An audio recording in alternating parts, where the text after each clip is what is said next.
Hello, everybody, and welcome to another show and reading with myself, Gary from Alternative Interactions, and Izabela from Tarot by Izabela.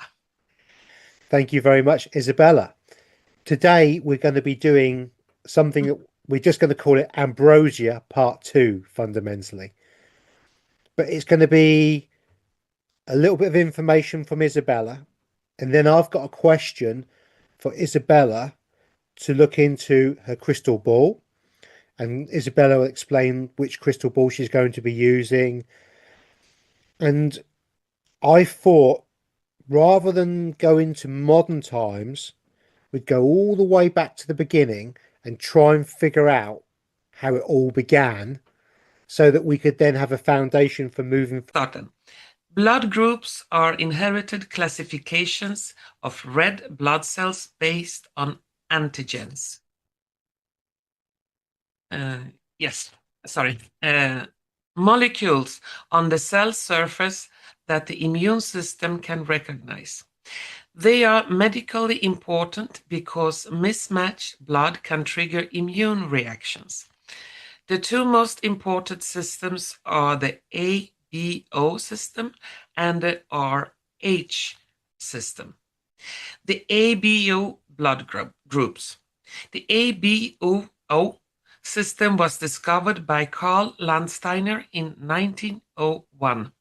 He noticed that human blood could be divided according to two antigens on red blood cells, A antigen and B antigen. The letters A and B are simply names given to these first two antigens identified. A third group had neither antigen or was later called O. Two things before Izabela starts doing her reading, the crystal ball. The first one is to reconfirm the difference between ambrosia and another substance with an A and a chrome, or a chrome adrena if you wanted to put it the other way round. Okay. Obviously, that's the party substance of the stars and comes from a different source to ambrosia. Ambrosia is a substance created by beings for longevity and immortality, as well as a control mechanism of the hierarchy of those that take it. This was confirmed in the show previously. I just wanted to remind everybody before we go any further that when we're talking about ambrosia, we are not talking. All the books are written by the victors of the historical event that happened. All history is written by the victor of the army that crushed the previous one, or the race that was removed by the previous one. And so everything is designed via a, how can I put it? It's got a slant. It's got a, oh, what's the word I'm looking for? A narrative. Everything has a narrative and an agenda to it. So, yes, they may have found some tablets that are very, very old. Do we know who wrote or produced those tablets? No, we don't. The books that we read, although are good guides, are actually just that. Well, this may shadow a lot of what I see here. It could be symbolical. I cannot say for sure if it's only symbolical or if it's something literal.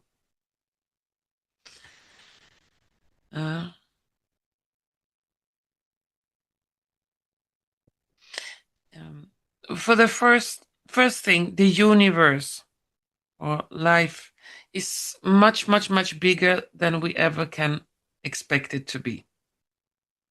Symbolically, I see a female figure and I see a male figure. And this realm, like a small chessboard, like a game on a table, something to a pastime activity.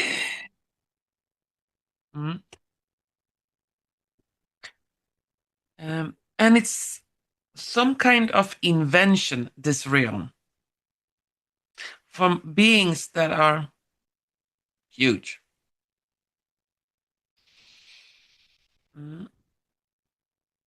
And it's like the female being created this world, and she liked it. And I see her looking at this world, greenery, the animals, the people, everything. And she's smiling and she looks so happy. And she's, helping here. And it's so much love. She was doing a creation of love, a work of love. And the male figure, I see him looking at her because she's spending a lot of time with this creation. She doesn't have any time for him anymore. Something into her creation that she would not notice at first, but he infected whatever she created.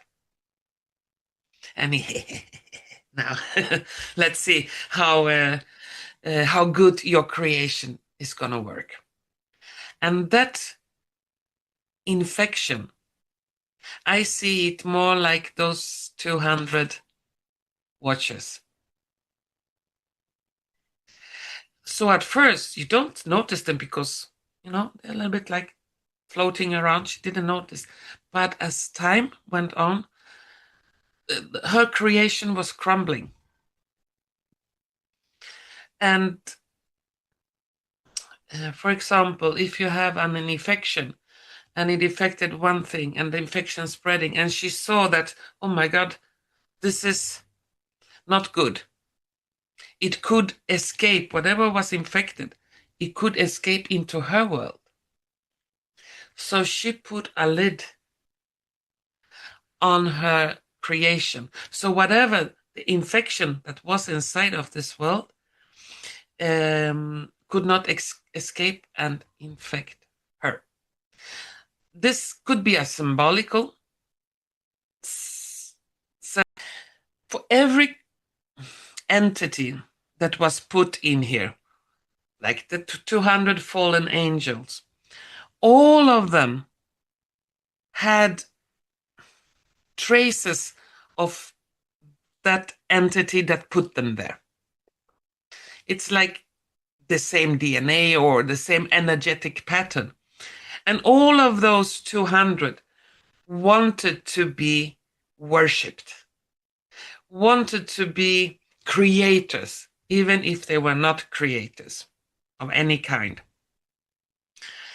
And since they were much smaller than the original, they went everywhere. And the life forms that were already in that, under the dome, they saw them as something special because they looked different. They were light beings. Light beings could be someone with fair skin, fair hair, or whatever, light beings. And they, wow, we have not seen something like that. They look like us, but they are totally different. And of course... Now, we had the 200 watchers that came in, and they were much taller, much bigger than the native population.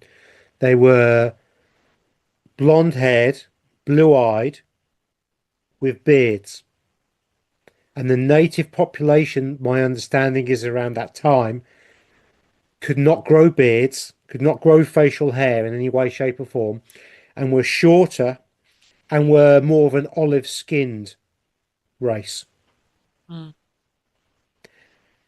And they did indeed have the ability to affect things.